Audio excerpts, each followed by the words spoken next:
Attendees are in listen-only mode. Well, good afternoon, everyone, or good morning, wherever you are calling in to today's webinar. My name is Ryan Curry, and I am the Manager of Marketing Communications with Safe Quality Food Institute. And we just want to go ahead and welcome you all to this afternoon's hour-long learning lunch. This is our second learning lunch we have hosted, and today's topic is 5 keys to a successful internal audit program. So again, welcome. You can go to the next slide, please. Just wanted to review with you all a couple housekeeping items. As you are attendees on today's webinar, we want you all to interact with us. So you can interact with us throughout the webinar by chatting in any of your questions into the question and answer box made available to you, and or also answering poll questions throughout the webinar today. We will have 2 poll questions live that we ask that you answer, and we will look at the results following the close of that poll question. Any questions that do come in through the question and answer box, we will try and answer as many of those as possible just within our specified time limit. So we will review those questions as they're coming in, and we'll try and answer as many as we can. And of course, if we don't get to your particular question or today, feel free to email us your remaining question at info@sqfi.com. Should you be having any technical issues, audio or visual, try attempt to log in again to the webinar with the link that you were sent via the confirmation email when you registered, and hopefully that will help out. If not, we will be recording today's webinar and we'll be distributing that the week following today's webinar. And as I just mentioned with the webinar recording, we will also have the presentation slides made available to those attendees who have registered. Next slide. I did want to review with you all before we get started with today's webinar, our Information Day program. If you aren't aware of our Information Day program, the website is made available to you there. It's just sqfi.com/infodays. The Information Day is essentially just a day-long session on the SQF program, from everything reviewing basics of a facility audit to choosing and selecting a consultant, also down the line to SQF training and training your staff in the SQF program. We highly recommend those new suppliers that are new to the SQF program to attend, and here you see the dates for our remaining information days. In fact, in just 2 weeks, we will be in Canada, in Vancouver on July 9th and Montreal on July 11th, and you can see the remaining dates there. So if you have any questions, please visit our website at sqfi.com/infodays. Next slide. Again, this is 5 keys to a successful internal audit program. So what I'm going to go ahead and do now is just review the agenda and go ahead and introduce our speakers so we can move on to the next slide. So our agenda today, we are currently going through the welcome and introductions. We will be doing an overview of the most frequently missed elements in the SQF audit, as well as reviewing the SQF internal audit requirement. Then we will move into the most common missed elements for the SQF internal audit requirement, as well as keys to a successful internal audit program within your system. Then we'll finish up with upcoming SQF events and also a question and answer session. So again, be sure to use that chat box that you have available to you to insert questions, and we'll try and answer as many of those as we can. I'm going to go ahead and introduce our first, one of our speakers today. You can move to the next slide. Gary Smith of SAI Global. Gary is the Senior Technical Director at SAI Global and oversees all functions of SAI Global Assurance Services certification business, including GFSI work, as well as the supply chain business, including vendor, GMP, GAP, and animal welfare auditing services.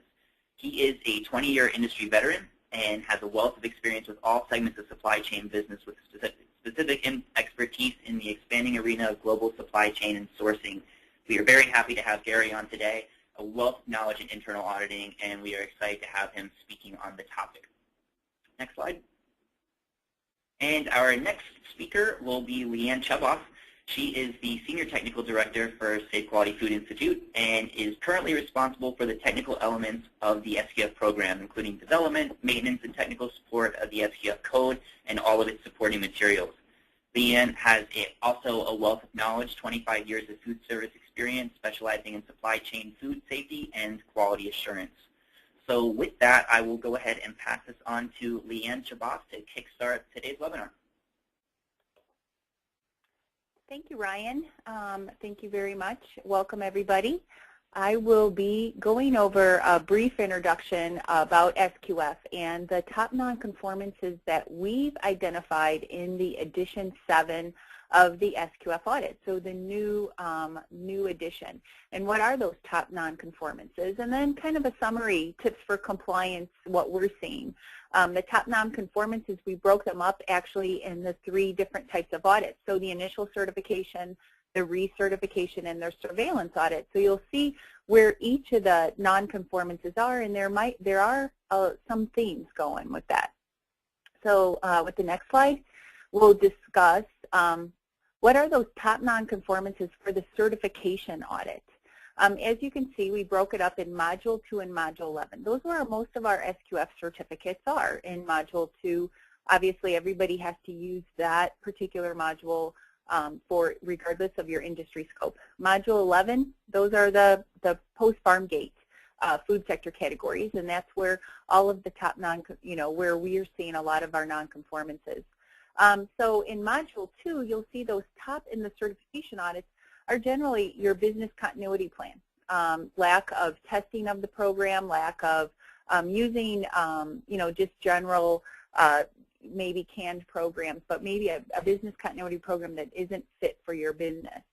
Raw and packaging materials, lack of specifications, management responsibility in general. Management responsibility is key to a successful certification, and not just obtaining the certification, but really maintaining that certification. So management responsibility, contract service providers and having those contracts on file, internal audit programs is one of the, well, you'll see with each of these audits is a theme that has always been missed in this. So that's why we prompted talking about this particular topic of validation, specifications, allergen management, and verification for cleaning after changeovers, management responsibility, and incoming goods and services. So those are the top nonconformances in the certification audit just for Module 2. In Module 11, you'll see that it's all about the facility, the general cleaning and sanitation, the control of foreign matter contamination, and metal detector checks. Generally, walls, doors, ceilings, cracks in the floors, general cleanliness of the facility, equipment, utensils, and protective clothing. What we're finding here is that buildings get old, and what we can't ignore is the condition of the building. So in Module 11, you'll see a lot of those elements are pertaining to the age of the facility and the sanitation and overall cleanliness of the facility. Next slide. In the recertification audit, internal audits again, one of the top nonconformances that we're seeing, again, management responsibility. So while you need to gain management responsibility to obtain your certificate, you need to make sure that that management responsibility is from the top down or the bottom up, sideways, diagonal, in a circle. However you need to gain management responsibility, it's key to maintaining your certification. And that's really what makes SQF unique, rather than just a traditional second party or third party audit. But the certification audit is really looking at building a system, looking at maintaining that food safety system, and that's what management responsibility is about. Incoming goods and services, again, management review for the recertification audit, making sure you have the right key people reviewing the SQF program. Raw and packaging materials, again, generally food safety fundamentals, corrective and preventative action. You'll see these are a little bit different than the certification audit because these are all about maintaining certification, understanding. A lot of times people breathe a sigh of relief once they gain certification, and then you're trying to ramp up for the next audit. But what we want to make sure is that people and facilities are audit ready 365 days a year, 24 hours a day, 7 days a week. Module 11, you have some of the similar ones here. You'll notice a lot of them with cleaning and sanitation, equipment, floors, walls, and ceilings, control of form and matter.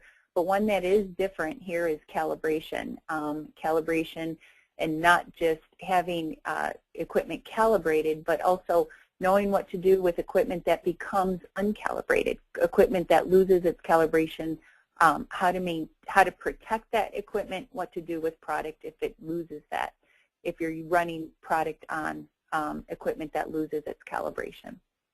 Next slide, please. These are the top nonconformances for surveillance audit. Those facilities that receive a C rating or a C rating have to go through a surveillance audit. The surveillance audit is conducted so that the auditor goes in to ensure that the corrective actions that have been put into place are being performed and are actually managing and monitoring and being preventative controls and not just an instantaneous correction. So making sure that your corrective action is for long-term control. So you're becoming a more proactive facility rather than just a reactive. But in the surveillance audit, it is still a full SQF audit. It's not scored. However, we are seeing some of the similar nonconformances. Internal audits is up there. Business continuity plan as well. Corrective and preventative action, contract service providers, incoming goods and services. All of these have been identified in the previous audits as well. Training requirements and records and maintaining records. And again, we're seeing the same types of general nonconformances in Module 11, cleaning and sanitation, control of foreign material, floors, walls, and ceilings, and overall condition of the facility. So you'll see there are some pretty similar themes, internal audit being one, generally management responsibility, and then the condition of the facility itself. Next slide, please. So those tips for compliance, really what we're looking at is how can a facility improve their overall audit performance. We share these nonconformances with you all so that you can get a general idea as to what are these facilities missing. And maybe this is a change or maybe something that you need to look at a little bit deeper so that you can not score better on an audit, that's an outcome, but really improve your overall performance within the SQF system that you have in place. So make sure that you implement effective training programs that include everybody, training programs that include maintenance. If maintenance is responsible for cleaning up for sanitation after they work on a piece of equipment, make sure they're trained on proper sanitation procedures. Make sure you know the standards and you know any updates. We're coming out with edition 7.1 in July 1st, and that is something that everybody has to be familiar with. When we had the changeover from edition 6 to edition 7, we had some facilities that didn't know the edition 7 of the code. So make sure that you know the standard, make sure that you know any of the updates. Conduct your validation activities. This is going to be a part of the Food Safety Modernization Act. So if you're an FDA facility, you need to make sure that you conduct the right type of validation activities and that you have the controls in place so that you can have proper control of the product and you have the right controls in place. So that could be a scientific study, that could be challenge studies that you do in your own in-house. So make sure that you have the right type of validation in place so that you have the right types of controls in place. Verifying is just making sure that what's being checked is checked to that particular limit. And maintain your records. Make sure they're available. Make sure they're accessible. Make sure that the right people have access to them. So if you have electronic records and you have work instructions on there, you need to make sure the employees have access to those electronic records, especially those work instructions. So maintain records, make sure that they're obtainable, make sure that they're accessible. And then finally, and why we're all here, is to conduct your internal audits. so that you can identify and be more proactive. And overall, hopefully get a better score on your SQF audit, maintain your certification, build employee morale, get everybody involved, create that food safety culture. Really, that conducting these internal audits is key to making sure you maintain and you have a good food safety culture in your facility. Next slide.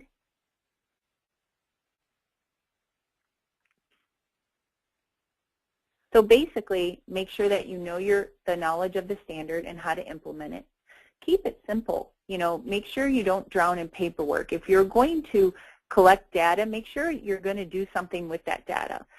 Don't create a process or a procedure just to create a process or a procedure. You need to make sure that it fits for your operation.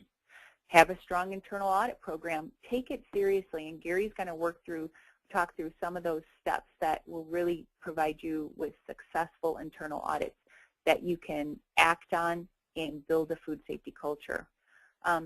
Make sure you have your system implementation and the maintaining of your system. Make sure it's a team approach. Include all of those, even your outside contractors, pest control, sanitation. Make sure that your senior management's involved, everybody's involved, so that you really have a true food safety approach to it throughout the entire facility. And then know that your success is achieved through your diligence, awareness, and commitment from all levels, up, down, sideways, like I said, horizontal. However, make sure that everybody's involved in the development, and that's really how you build that food safety system, that food safety culture. Next slide. I'll just walk through these upcoming events real quick. Next slide. These are more resources that we have. As Ryan mentioned, these are our information days for those new to the SQF family.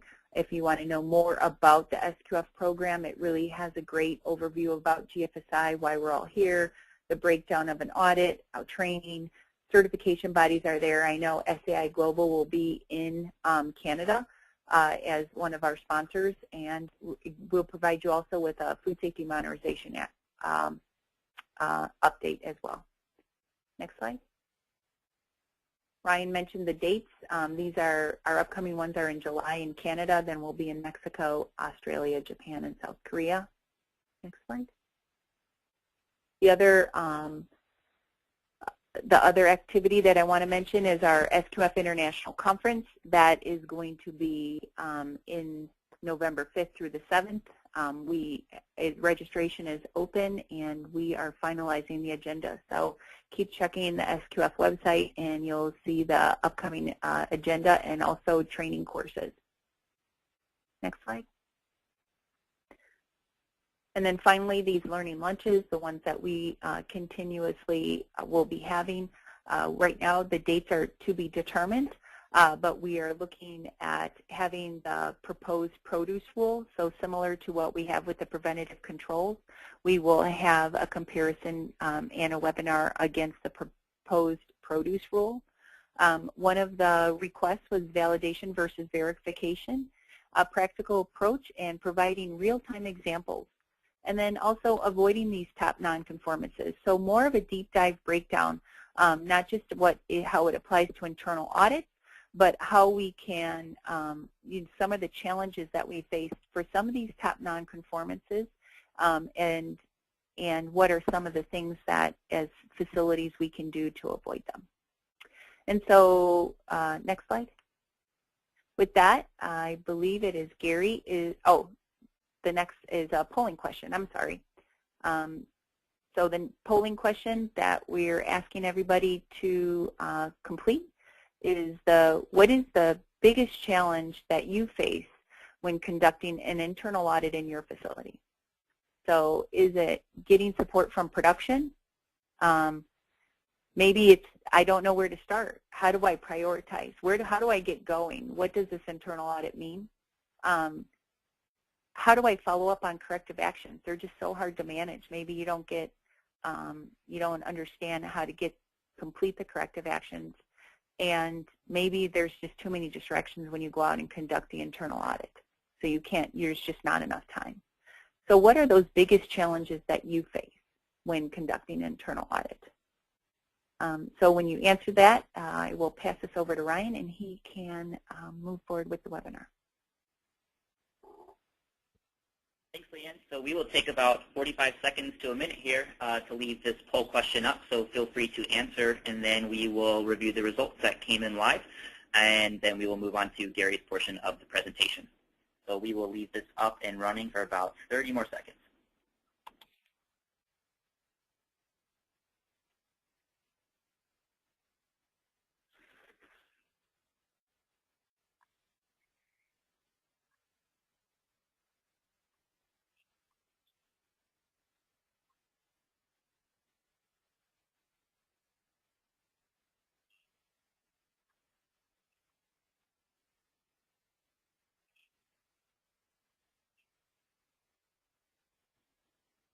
Okay, and here are the results listed here based on what everyone on the line has been answering. So it seems like based on the results, 44% had the follow-up on corrective actions are hard to manage. Coming in as the first is the biggest challenge. Coming in second there is getting support from the production at 26% of our attendees on the line. Next at 16% is I don't know where to start or how to prioritize. And then finally, at 14%, there are too many distractions when I go to conduct my audit.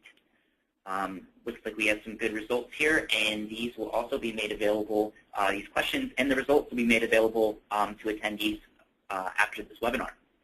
So with that, let's go ahead and pass on to Gary Smith, who will move into the next section of our presentation here today. And so, Gary, when you're ready, take it away. All right. Well, thanks, Ryan. Appreciate that, and appreciate SQF including SAI Global in this this webinar. I think it's a great idea for outreach. So, Carlos, next slide, please. So, real quickly here in the next 30 minutes or so, what we want to do is just kind of talk through what exactly is the SQF requirement for the internal audits. Obviously, it's difficult to meet something if you don't know exactly what we're being asked to do. So we'll take just a few minutes to explain that.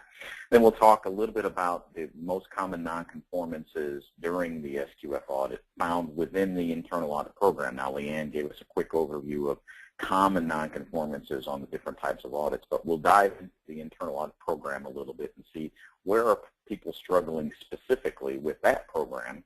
And then obviously that will tie in, we're doing a little root cause analysis there, and that will tie into then how do we identify what those keys are to a successful program. So I think from the poll questions, we'll see a couple of foreshadowing of what we're going to be talking about as some of our keys to success as challenges with corrective actions and support from production. I think we'll tie those in pretty well.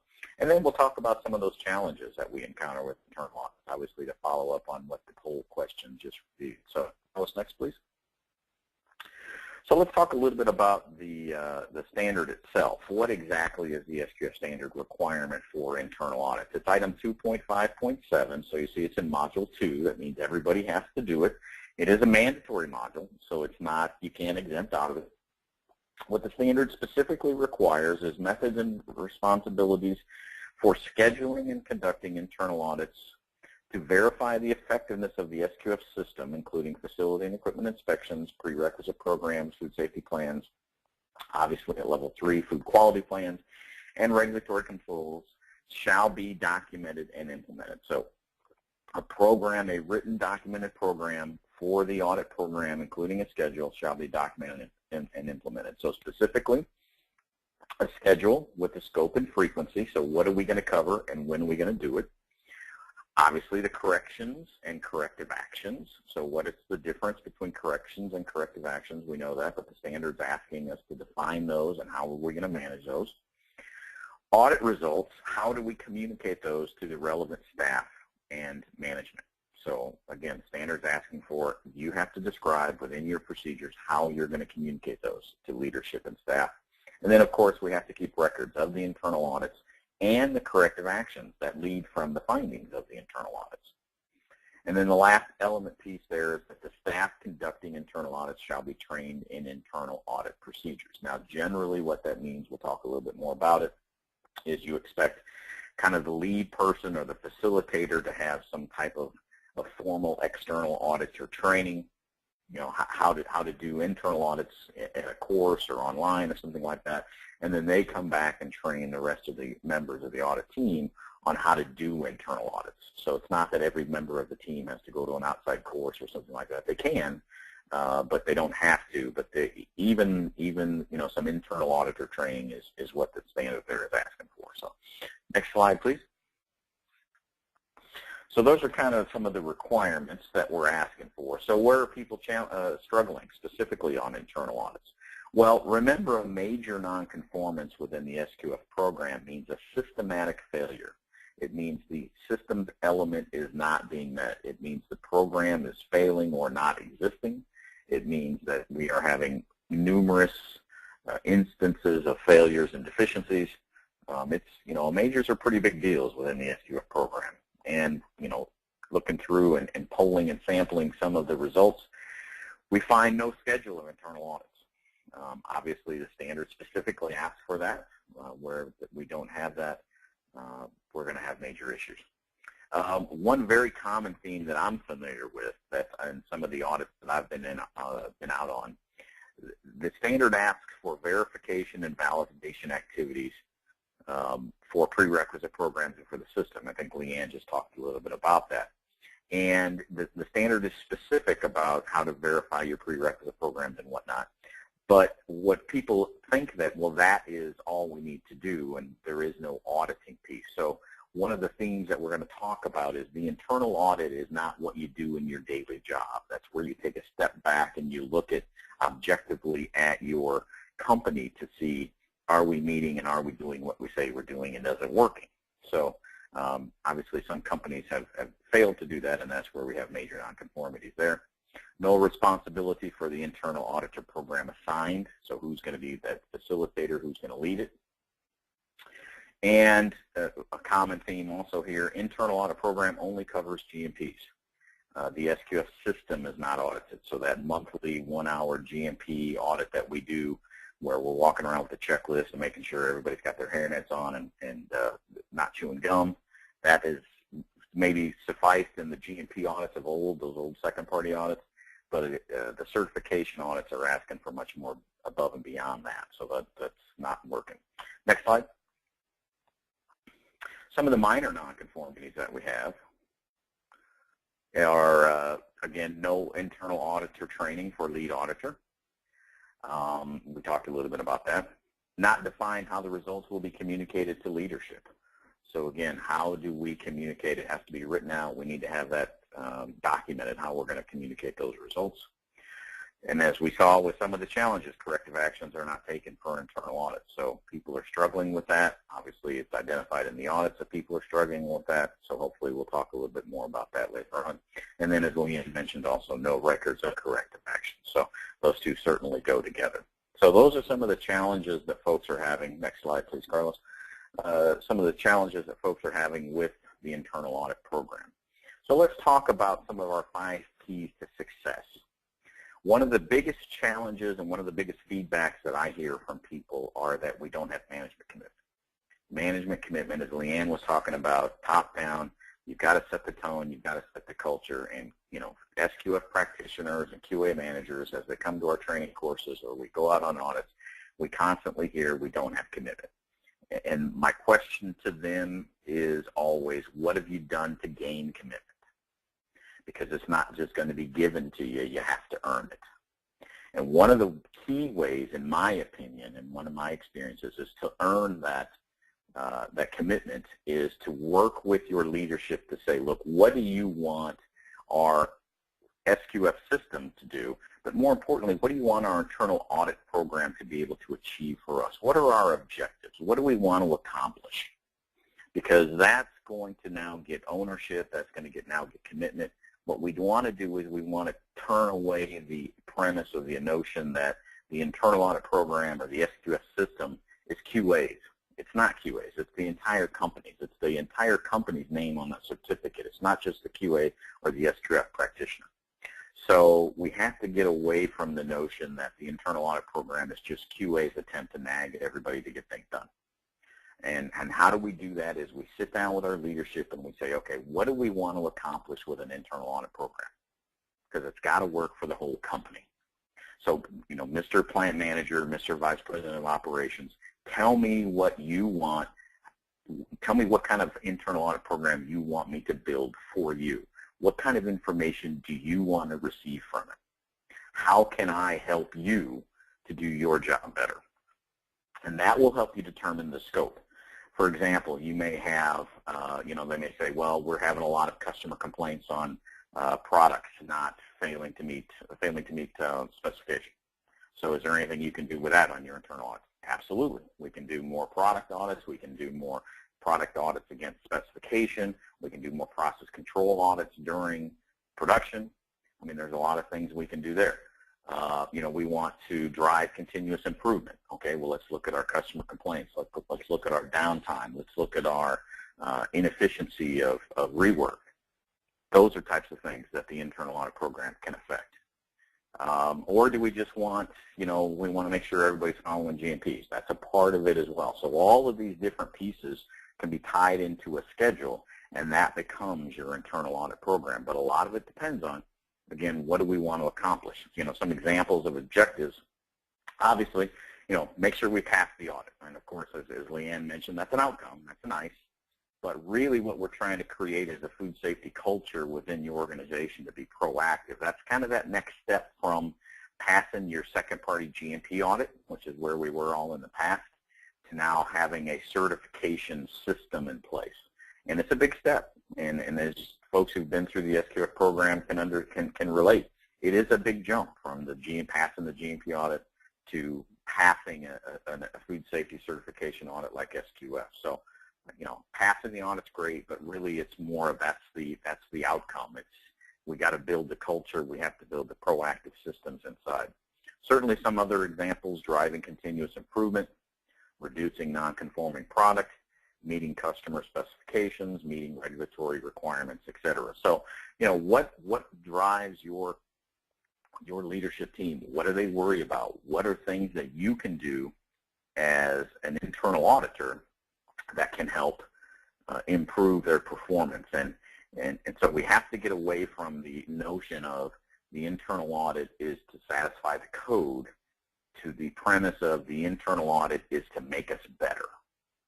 And that step, that evolution, is a key point to creating that food safety culture to have certification. So next slide, please, Carlos. So that's the key point, reaching out to leadership. Another second step, formalizing the audit process. You know, when your external auditor comes in, you expect, you know, an opening meeting, you expect an audit plan, you expect certain kind of communication, you expect an audit report within a certain amount of time, you expect a closing meeting, you expect a certain process. And that's, you know, that's that expectation of an external auditor, and that gives that external auditor instant credibility. Well, you have to have that same type of structure with your internal audit. Again, we have to look at internal auditing as a key component of your system and not something we do to just meet the standard. So set an audit schedule and keep it.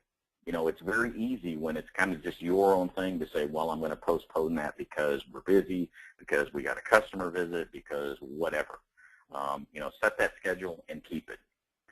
Assign an audit team with responsibilities, and it's, you know, we're going to talk a theme over and over again. Reach out to other members of your organization. It's just not QA's program.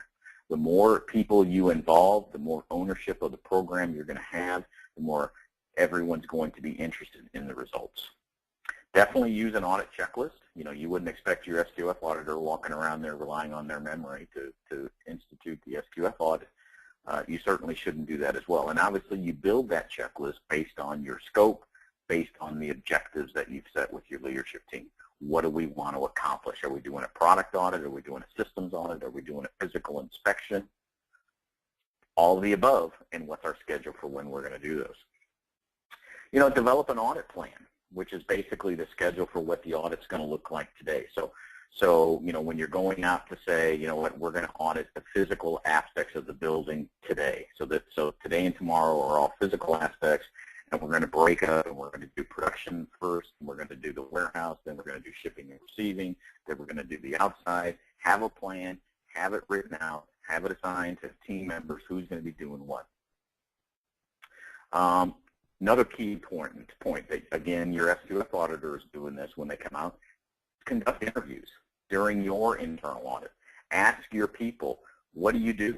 And specifically, obviously, you're focusing on those folks who do CCP monitoring.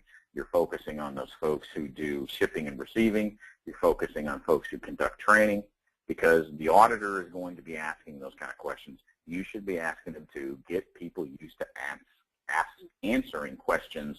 What do you do? And obviously, what do you do, and what do you do when it doesn't go right? What's the target supposed to be, and where do you write it down? Those are the type of questions people are going to be answering during the audit. They should be answering those questions during your audits as well. And again, conduct those opening meetings and closing meetings with your staff, your leadership team.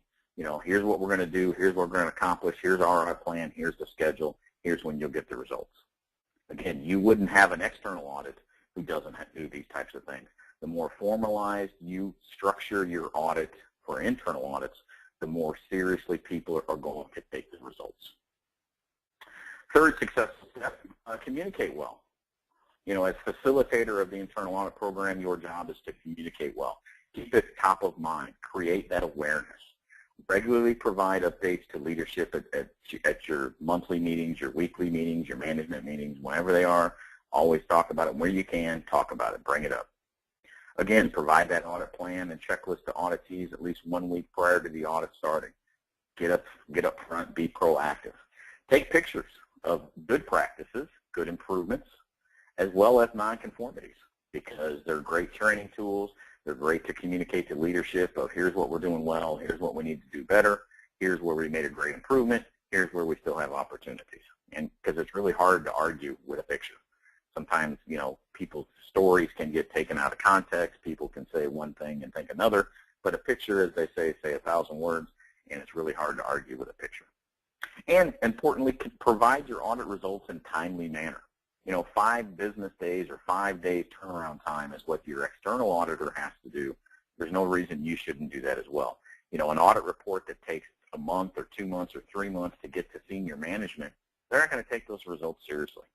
So provide those results in a timely manner, get that turnaround time, and get those results out and communicate them. Carlos, next slide, please. Number 4 is, again, manage internal audits as your own program. It needs to be seen as its own program, just like, you know, pest control, just like sanitation, just like training, just like allergens, just like HACCP. You know, internal audits should have the same, you know, seat at the table, as it were, of those other prerequisite programs. It has to move beyond we just do this because we have to, because the standard says we have to do it. You know, create a standard operating procedure describing those responsibilities and procedures, just like you have for pest control, just like you have for sanitation, just like you have for those other things that you do. Obviously, we talked about training. You know, you're going to understand how to design your program to meet those objectives through some formal training courses.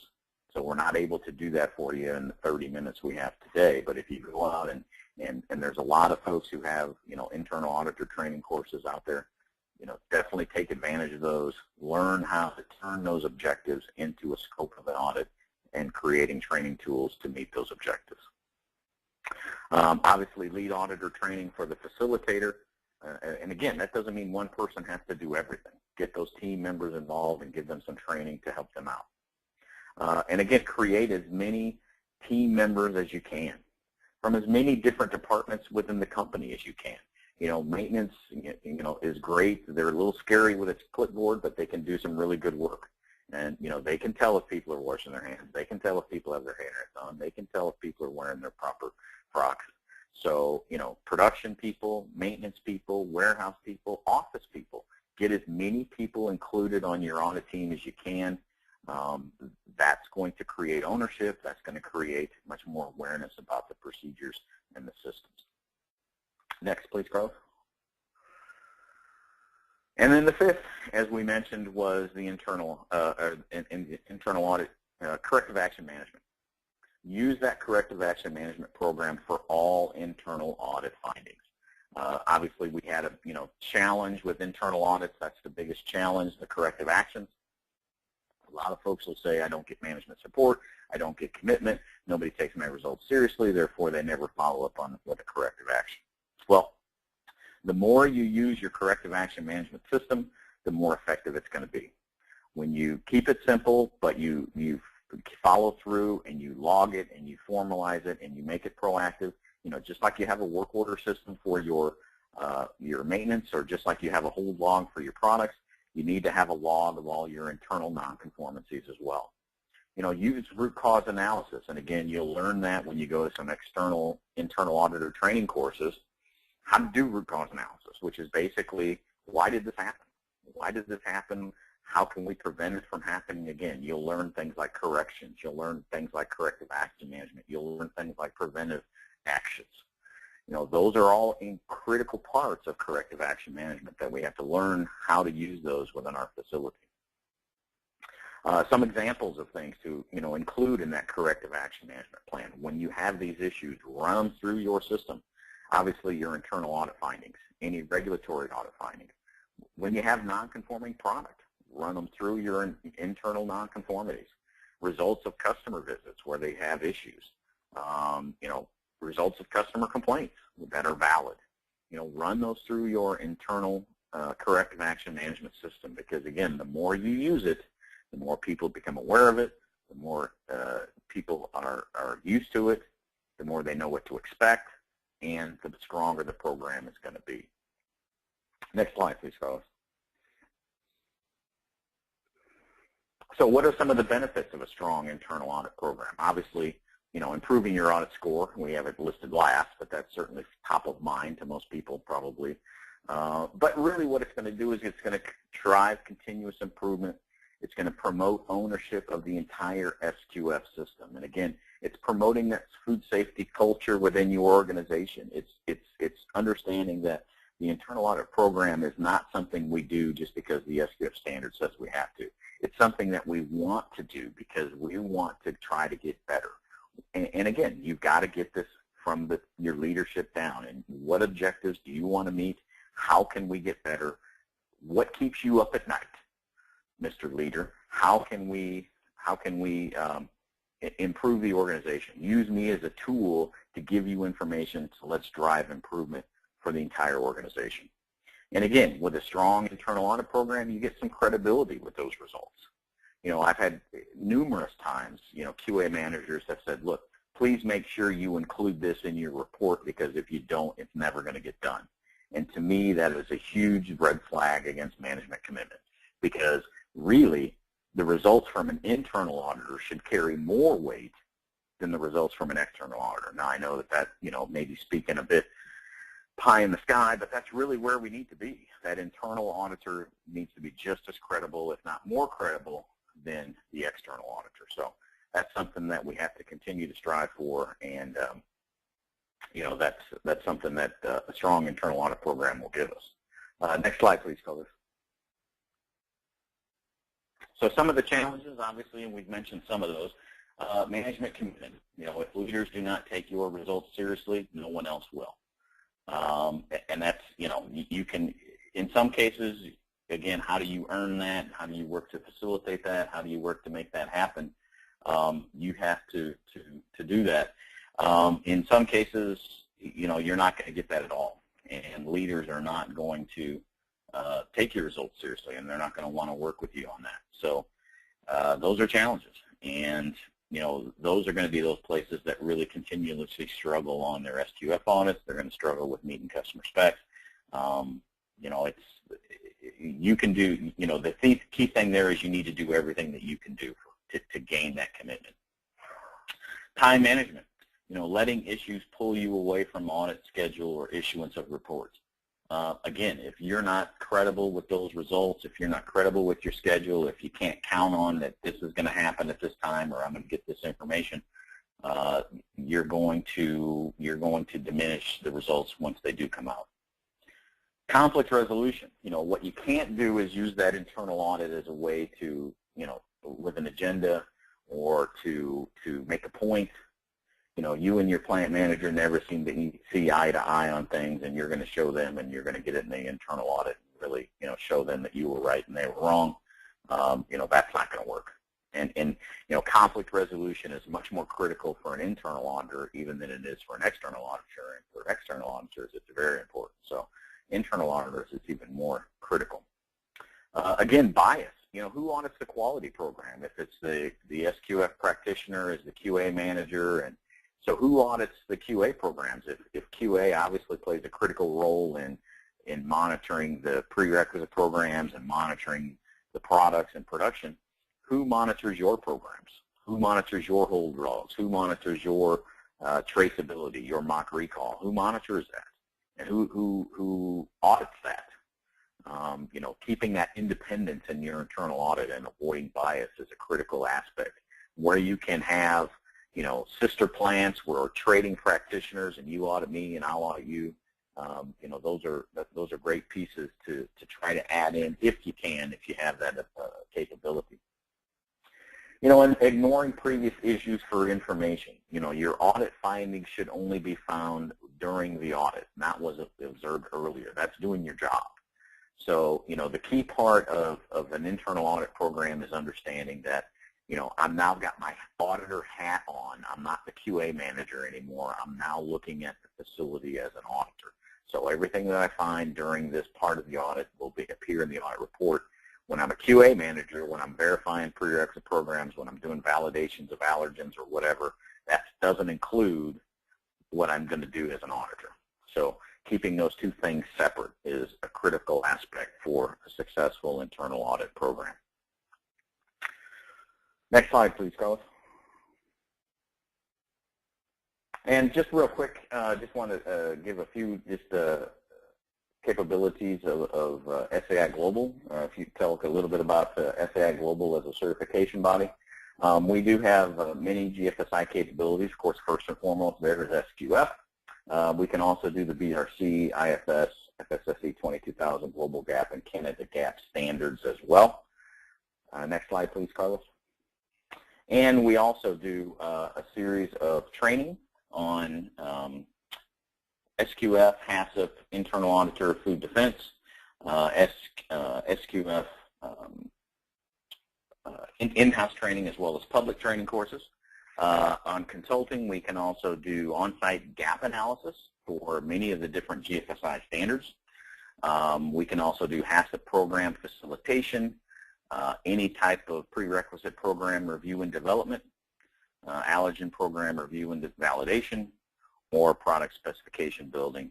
And of course, we have a variety of audits that we do as well, second party, GMP, distribution center, animal welfare, and packaging. So next slide, please, Carlos.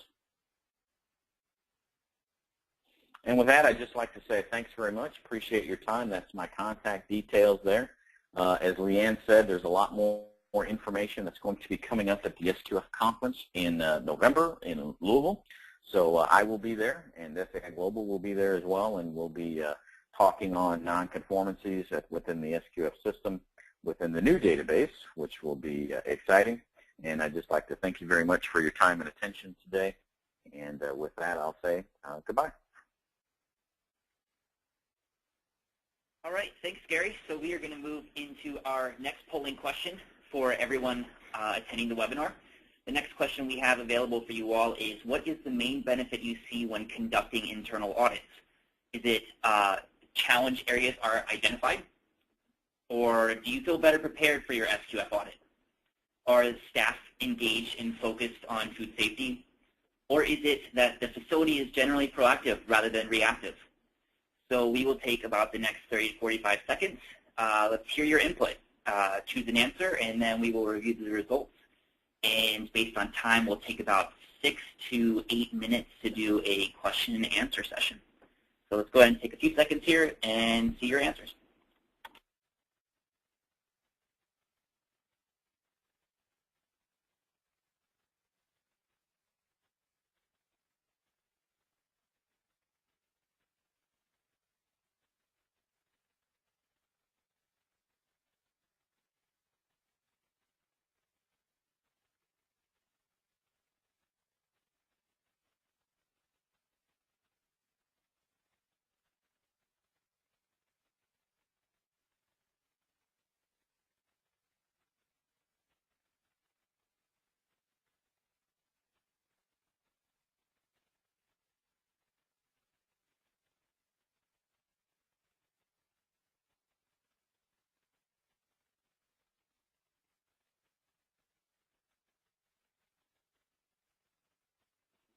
All right.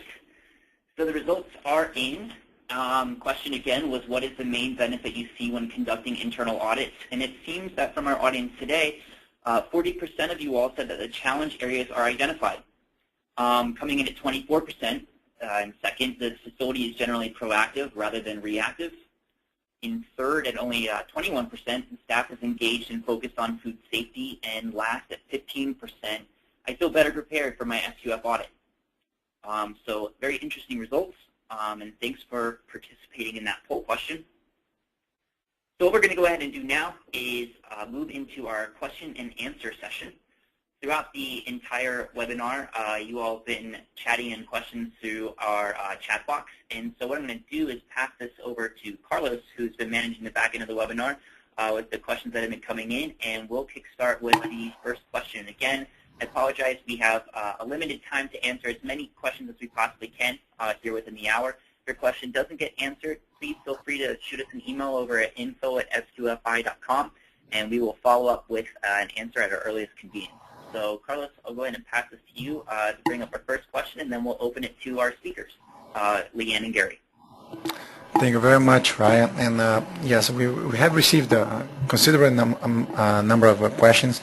And as Ryan said, like if your question has not been able to be answered live right now, we are going to be replying to them on an individual basis via email. The first one here that we have, it's from Lisa. She asked, like, how does one stay properly updated through the SQF website, emails to certified facilities? Is there anything that that can be updated within the communication side? Carlos, this is Leanne. I'll take that one. So SQF, we try and update our stakeholders via email, and we have email blasts.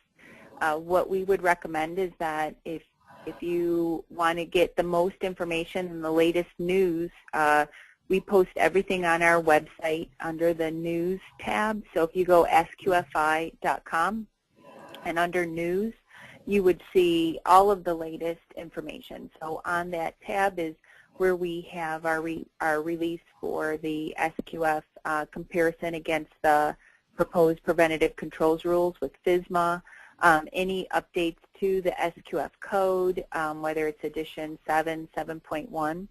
The other area to look as well is under the Documents tab. There is where all of the latest documents are, the new release of the guidance documents for modules 2 and 11, as well as the code for edition 7.1. But we do send out emails regularly anytime that we post anything new to the SQF website. So with you being on this webinar, you are considered a stakeholder. Also, any facility that's registered in our database is considered a stakeholder. If you attend our conference, anything that you make communication to us, we consider you a stakeholder and would be included in our email blast. Perfect. Thank you very much. I'm just going to jump on that again. This is Ryan. We also do have a SQF LinkedIn group. If you are on LinkedIn, feel free to jump into the discussions and conversations we have ongoing daily. The group is called the Official Safe Quality Food Institute group. So feel free to find us, and we will accept your invitation to join in. And we also post updates there as well as our company page on LinkedIn. So feel free to join us on LinkedIn. Very nice. Next question will be from Laura.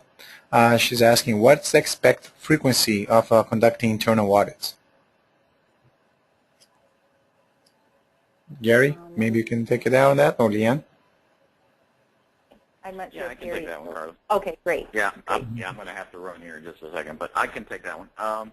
Frequency really is going to depend a lot on, again, you know, the objectives and scope of what you want to do. Certainly the, you know, the monthly GMP physical inspections of the facility are something that want to continue.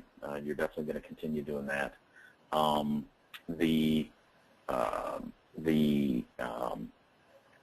You know, annual system review. You know, that's something that your SQF system needs to be reviewed at least once a year. So that will continue, or that should be part of your schedule. You know, and then a lot of it's going to depend on what other things you want to accomplish, you know, like product audits. How often do those need to happen? Process audits, how often do those need to happen? So your schedule is really going to be dependent on, in addition to those two main functions, a lot depending on what you want to achieve with your internal audit program in working with your management to set those goals. Perfect. Another question here from Pat was asked, like, is using an external auditor for your internal audit a good practice? Using your external auditor for your internal audits, was that the question? That's the question, yes. I mean, you can. You can certainly use a consultant or something like that to do internal audits for you if that is more effective. I think certainly you can't use your like your certification auditor as far as an external auditor. You can't do that. But certainly using an outside consultant, if you want to subcontract that out to an individual to come in to do internal audits for you, absolutely. I think that's a great idea. But certainly you can't wash your hands of it. I mean, definitely, you still have to own the program yourself. You can't rely on somebody else to kind of manage it and run it for you. Okay. And also, just to speak to that as well, remember that perhaps you do have somebody conduct the internal audit, but as Gary mentioned, and what the polling actually said is corrective actions is one of your challenges, and that's something that an external person really, that's hard for them to do, is making sure corrective actions are being followed up on. So yeah, great point. It's still a group effort. You can use that person to perhaps get that external point of view, maybe a different pair of eyes, somebody that's not, familiar with the facility and can really give you that, but really all the follow-up activities, management responsibility, corrective action, all those key elements, those key successful points that Gary pointed out are really, those are in-house items.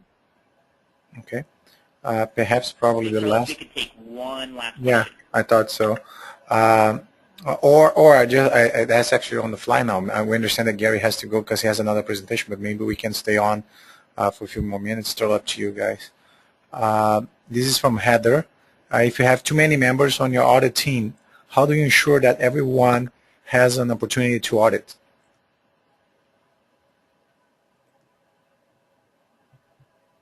I can take that one. I believe Gary had to go on to his next webinar. How do you make sure that everybody has an opportunity to audit? And I think that's how you set up and plan your internal audit activities. So if you have, perhaps the best approach is to have different people audit their different areas. So you're not having QA audit QA or sanitation audit sanitation, but maybe you have somebody designated to audit maintenance. So that's what your audit schedule would be. You make sure you don't have too many people on your audit team, but maybe each person has a role and responsibility that's defined. So you have somebody from QA auditing production, somebody from production auditing maintenance, and so on.